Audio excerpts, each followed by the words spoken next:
જય શ્રી કૃષ્ણ, હું છું રીટાબેન. તમારું સ્વાગત કરું છું આજના વિડીયોમાં. આજે આપણે બનાવવા જોઈએ દૂધીના મુઠિયા ઢોકળા. ઢોકળા બનાવવા માટે આપણે એકદમ મોટી દૂધી લીધી છે, ખમણી, કડકોરો ઘઉંનો લોટ, બાજરાનો લોટ અડધો બાઉલ, ચણાનો લોટ 1 બાવો, રવો, લીંબુનો રસ 3 ચમચી, તલ, મીઠો લીંબુ. બનાવવા માટે આપણે સૌપ્રથમ દૂધી લેશું. હવે આપણે બાજરાનો લોટ નાખશું. હવે ઘઉંનો કડકોરો લોટ નાખશું. ચણાનો લોટ નાખશું. હવે રવો નાખશું. લીંબુનો રસ નાખશું. હવે આપણે 1 ચમચી હિંગ નાખશું.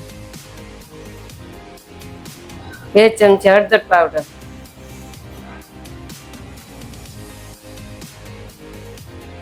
3 ચમચી ધાણા જીરું પાવડર,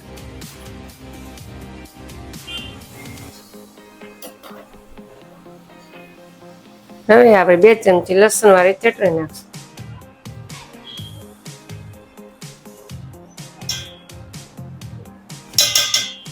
હવે આપણે 2 ચમચી ફૂલસોડા નાખશું.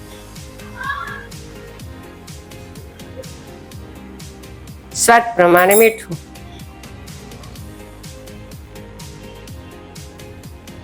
બે પાવડા તેલ નાખશું.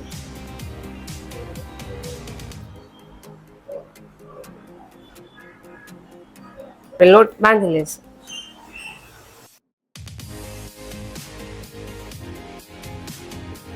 હવે આપણે બધું મિક્સ થઈ ગયું છે આમાં, તો એમાં હવે આપણે થોડુંક પાણી ઘટે એમ છે તો થોડુંક પાણી ઉમેરશું.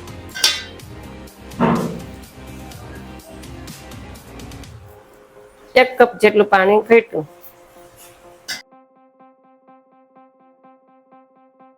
માટે આપણે ગરમ પાણી મૂકી દીધું છે. હવે ડીશમાં તેલ ચોપડશું જેથી આપણા મુઠિયા ચોટે નહીં.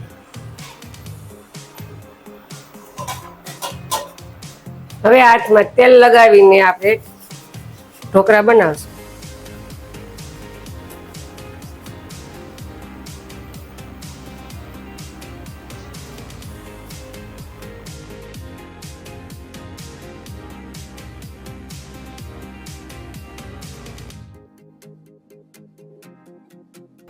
હવે આપણા ઢોકળા બની ગયા છે, તો હવે આપણે એને 15-20 મિનિટ બાફવા મૂકી દઈશું.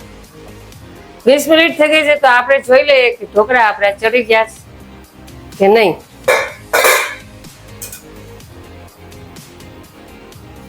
હવે આપણા ઢોકળા પરફેક્ટ ચડી ગયા છે, ચાકામાં ચોટતા નથી. હવે આપણે ઢોકળાને ઠંડા કરવા મૂકી દઈશું. હવે આપણા ઢોકળા ઠંડા થઈ ગયા છે, તો હવે આપણે એને કાટછોટમાં કાઢી લઈશું. હવે આપણે કઢાઈ મૂકશું, એમાં આપણે 4 પાવડા તેલ નાખશું.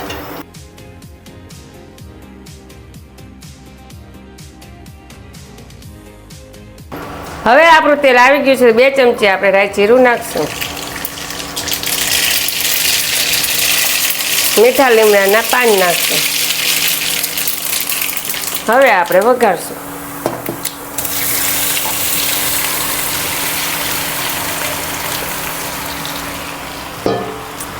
હવે આપણે ઉપરથી તલ નાખશું.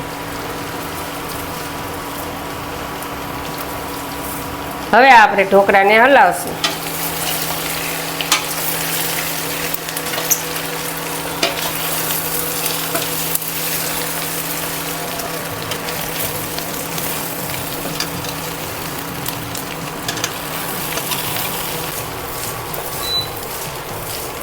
સ્વાદિષ્ટ ઢોકળા બનીને તૈયાર થઈ ગયા છે, તો તમે એને કેચઅપ સાથે અથવા તો આમલીની ચટણી સાથે ખાઈ શકો.